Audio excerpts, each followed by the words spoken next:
जय माता दी भक्तों। आज का जो वीडियो है ये बहुत ज़रूरी वीडियो है जिसे मैं कहूँगा और बिल्कुल सटीक वीडियो आपके लिए बना रहा हूँ।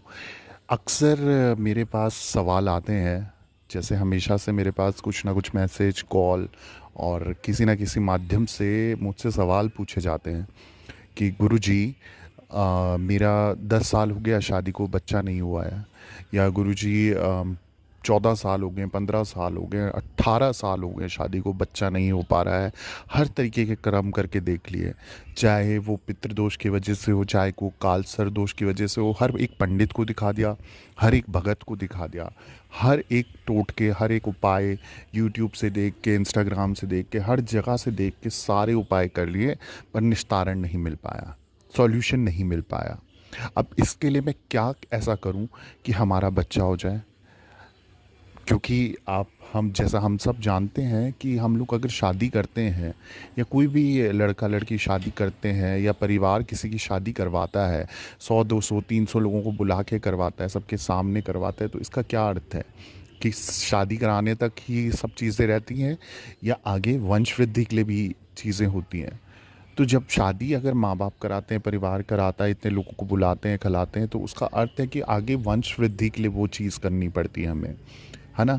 वरना तो रहने के लिए तो साथ में कहीं से भी लड़का लड़की रह सकते हैं, पर पुराने ज़माने से चली आ रही रस्म। और अब जब ये कलयुग चल रहा है तो आए दिन सुनने के लिए आता है ऐसे बहुत जवान लड़के लड़कियां हैं जिन्होंने शादी कर ली कम उम्र में, पर उनका बच्चा नहीं हो पा रहा है। या पहले का ऐसा होता था कि इलाज करा या कुछ भी टोने टोटके करे या कोई उपाय करे, डॉक्टर को दिखाया, सारी चीज़ें तुरंत हमें निस्तारण मिल जाता था और बच्चे हो जाते थे। पर अब क्या हो रहा है, डॉक्टरी तरीके इतने आ गए हैं, दवाइयाँ इतनी आ गई हैं कि चीज़ें इतनी आसान बना दी हैं कि जो इंसान चाहता है वो उसको उसी समय मिल जाता है। ये हम सब जानते हैं और ये सत्य है कि डॉक्टरी भाषा में देखा जाए तो बहुत ऐसे तरीके आ गए हैं कि जिनसे हम तुरंत अगर चाहें तो बच्चा हो सकता है। कई बार ये भी बोलते हैं गारंटी के साथ हो सकता है ना? पर क्या वो हर किसी के लिए मुमकिन है? मेरे ख्याल से तो नहीं, क्योंकि इतना इतना पैसा हर किसी के पास नहीं होता, इतनी इतनी जानकारी हर किसी के पास नहीं होती, या इतना दर्द जो एक औरत या जो एक आदमी हर कोई नहीं सह पाता। तो उन सब के लिए मैं एक ऐसा उपाय लाया हूँ जो आपने शायद ही कहीं पे सुना होगा या शायद ही कहीं पढ़ा होगा इसके बारे में। ये एक ऐसा उपाय है जिसे करने से आपका, मैं आपको गारंटी दे रहा हूँ कि आने वाले 15 दिन 1 महीने के अंदर आपको खुशखबरी मिल सकती है, अगर आप सच्चे दिल से और बिल्कुल विधि विधान से और एकदम मन से इस चीज़ को करें, इस उपाय को करें। ये एक उपाय नहीं बोलूँगा, एक टोटका नहीं बोलूँगा, एक विधान है जिसे करने से आप वो चीज़ पा सकते हो जो आपकी इच्छा है। इस विधान को समझने के लिए आपको सबसे पहले जानकारी होनी चाहिए कि ये कब करना चाहिए, उसके बाद इसे कैसे करना चाहिए, और उसका जो नियम है, जो हम हमारे पूर्वज, जो हमारे पुराणों में लिखा है, उस तरीके से हमें करना है। तो मैं वो विधान आपके साथ इस वीडियो के माध्यम से शेयर कर रहा हूँ। तो मैं आप लोगों से रिक्वेस्ट करूँगा, इस वीडियो को ध्यान से सुनिएगा। हमेशा की तरह मैं हर वीडियो में रिक्वेस्ट करता हूँ, और 2-3 बार सुनिएगा। आपको नहीं समझ आ रहा है तो आप मुझे कमेंट के माध्यम से पूछिए। आप मुझे इंस्टाग्राम, मेरे डिस्क्रिप्शन बॉक्स में आपको मैं लिंक शेयर करता हूँ, तो उस लिंक के माध्यम से आप मेरे इंस्टाग्राम प्रोफाइल में जाके मैसेज कीजिए। ऑडियो कॉल का ऑप्शन है, वहाँ ऑडियो कॉल कीजिए, आपको मैं तुरंत रिप्लाई करूँगा। पर विधि विधान से करी हुई चीज़ हमेशा आपके लिए फलदायी होगी। तो विधान से इस चीज़ को कीजिए, आपको ज़रूर फल मिलेगा। भोलेनाथ की कृपा होगी, महाकाली की कृपा होगी, आदि शक्ति देवी भगवती की कृपा होगी।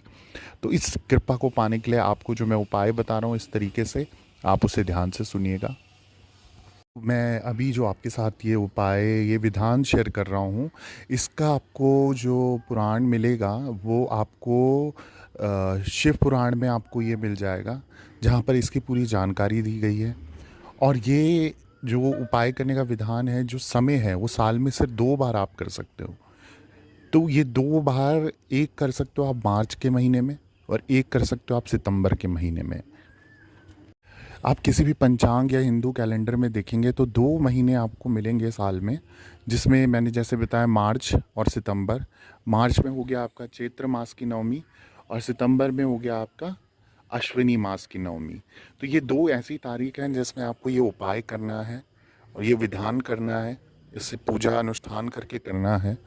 इस या जिन पति पत्नियों के बच्चे नहीं हो पा रहे हैं, संतान योग नहीं बन पा रहा है या संतान की प्राप्ति नहीं हो पा रही है, कई सालों से आप तपस्या कर रहे हैं, हर चीज़ कर लिए, पर आपको उसका रिजल्ट नहीं मिल पा रहा है, तो आपको क्या करना है, बेल पत्र के पेड़ के नीचे, जैसे शिवलिंग का, शिव जी भगवान जी का जो प्रिय जो पेड़ है, जो जिससे हम उनका पूजा अनुष्ठान में ज़रूरी हम प्रयोग करते हैं, वो बेल पत्र हैं। बेल पत्र के नीचे आपको शिवलिंग को रख के उनका पूजा विधान करना है, आपको उनका अनुष्ठान करके उनकी पूजा करनी है।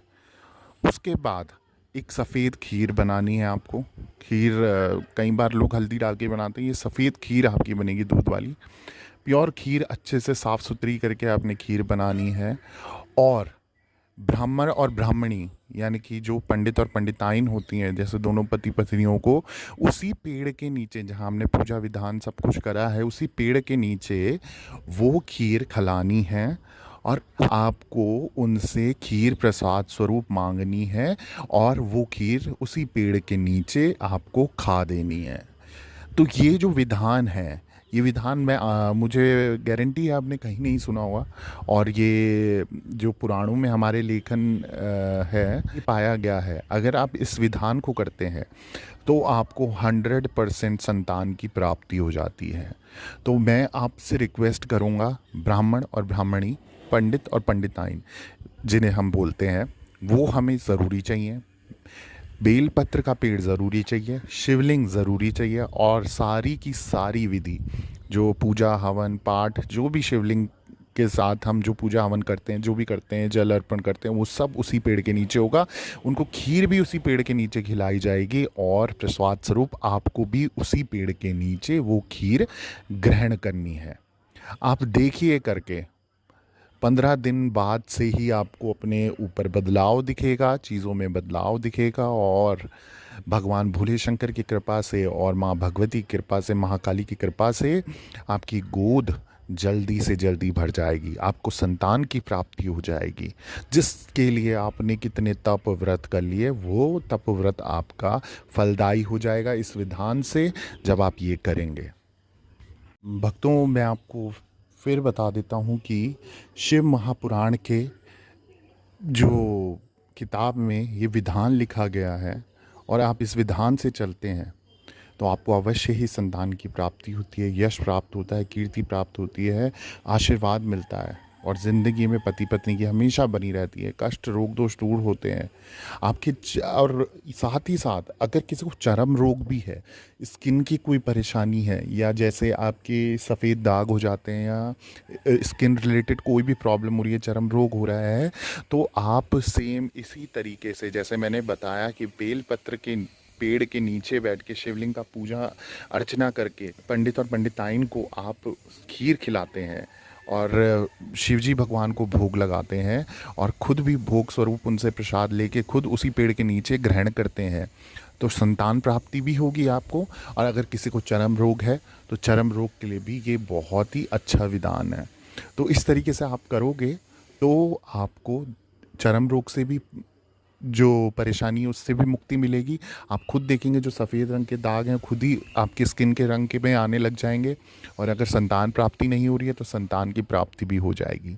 तो आप इसको ज़रूर कीजिए, और जो इतने समय से दर दर भटक रहे हैं, जितना पैसा लगा दिया है, कोई रिज़ल्ट नहीं मिल रहा है, आप ये कीजिए और फिर माता रानी का आशीर्वाद लीजिए। माँ आपकी ज़रूर गोद भरेगी, भोले भंडारी जी आपकी मनोकामनाएं पूरी करेंगे और सभी कष्ट रोग दोष दूर करेंगे। और मैं भी माँ भगवती से यही प्रार्थना करता हूँ कि माँ आपके घर के अंधन के भंडारे भरे, आपके कष्ट रोग दोषों से आपको दूर करे, ग्रह दोषों से दूर करे, पितृ दोषों से दूर करे। आपके बाकी जानकारी के लिए आप मुझे कमेंट के माध्यम से, इंस्टाग्राम के माध्यम से, मेरे डिस्क्रिप्शन बॉक्स में मैंने अपना लिंक दिया है इंस्टाग्राम का, आप वहाँ पर भी मुझे जाके मैसेज कर सकते हैं। ऑडियो कॉल का ऑप्शन है, वहाँ ऑडियो कॉल भी कर सकते हैं, मैं बात भी कर सकता हूँ आपसे। तो बाकी आपको यही करना है, और मैं माता रानी से यही आप सभी भक्तों के लिए प्रार्थना मांगता हूँ कि आप लोगों के कष्ट दूर हों, आपकी मनोकामनाएं पूरी हों, आपकी अरदास जो लगाए आप देवी भगवती के दरबार पे वो सभी पूरी हों, रास्ते खुलें, कष्ट रोग दोषों से दूर रहें, और माँ भगवती आप सबकी, आपके परिवार की रक्षा करे। जय माता दी।